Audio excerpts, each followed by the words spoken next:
नाज़रीन, कराची ऐं हैदराबाद में बल्दियाती चूंडनि जे ॿिए मरहले लाइ ॿिनि डिवीज़ननि जे 16 ज़िलनि में पोलिंग सुबुह 8 वॻे खां शुरू थी वई आहे। पोलिंग जो अमल सुस्त रफ़्तारी सां जारी आहे। पोलिंग ॿाहिरां सिक्योरिटी जा इंतज़ाम इंतहाई सख़्त कया विया आहिनि। उन हवाले सां कराची मां टेलीफोन लाइन ते मौजूद आहे SS न्यूज़ जो रिपोर्टर नबी बख्श ख़ास खेली। जी नबी बख्श, आगाह कजो, मकानी चूंडनि में वोटरनि जी केतिरी दिलचस्पी नज़र अची रही आहे? हाँ जी, बिल्कुल जो कराची हैदराबाद में बल्दियाती जो चूंडनि जो ॿिए मरहले लाइ ॿिनि डिवीज़न के 16 ज़िलनि में अॼु पोलिंग सुबुह 8 वॻे खां शुरू थी वई आहे, बिना कंहिं वक़्फ़े जे शाम 5 वॻे ताईं उहा जारी रहंदी। पोलिंग जो अमल है वो काफ़ी जगह ते सुस्त रफ़्तारी सां जारी है।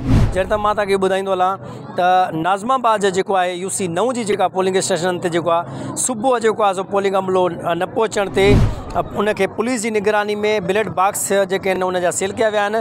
जॾहिं त सरजानी टाउन जो TCF स्कूल है उते भी स्टाफ मुक़रर न थी सघियो आहे। जॾहिं त रात देर सां MQM पाकिस्तान तकबंदियुनि ते मकानी चूंडनि जो बाइकाट कयो हो।